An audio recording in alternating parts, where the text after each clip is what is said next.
সব কেমন আছো? আশা করি খুব ভালো আছো। তো আজ আবার একটা নতুন ভিডিও নিয়ে চলে এলাম। আজ মা শীতলা সাউন্ডের মাল ভাড়া যাচ্ছে এগুলো কি নারায়ণপুর কালী পুজো উপলক্ষে। দেখো মাল লোড হচ্ছে, মাল লোড হয়ে গেছে।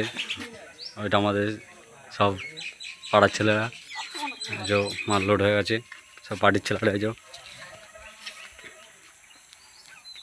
কাল কালী পুজো আছে। এগুলো কি নারায়ণপুর, যা দেখতে চান চলে যাবেন। মা শীতলা সাউন্ড আছে, একটি বক্স আছে। আর কোনো বক্স আছে নাকি?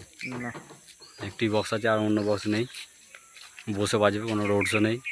এটা আমাদের গাড়ির ড্রাইভার দা। ঠিক আছে তো ভাই, ঠিক আছে তো। চলো লোড উঠে পড়া ওই সাইড ডালা দেবো তো। তো যারা চ্যানেল নতুন লাইক কমেন্ট শেয়ার সাবস্ক্রাইব করে দেবেন। পাচ্ছি না, এই যে আমাদের গোরানপুর ফাঁকা। এই যে মা শীতলা সাউন্ডের নতুন 30 একটা করেছে আমাদেরই ভাইবু। এই যে আমাদের সুমানদা হাফ প্যান্ট পরে আছে, প্রচুর ঘেমে গেছে, এখন জামা পরছে আর গামছাটা কাঁধে নিবে।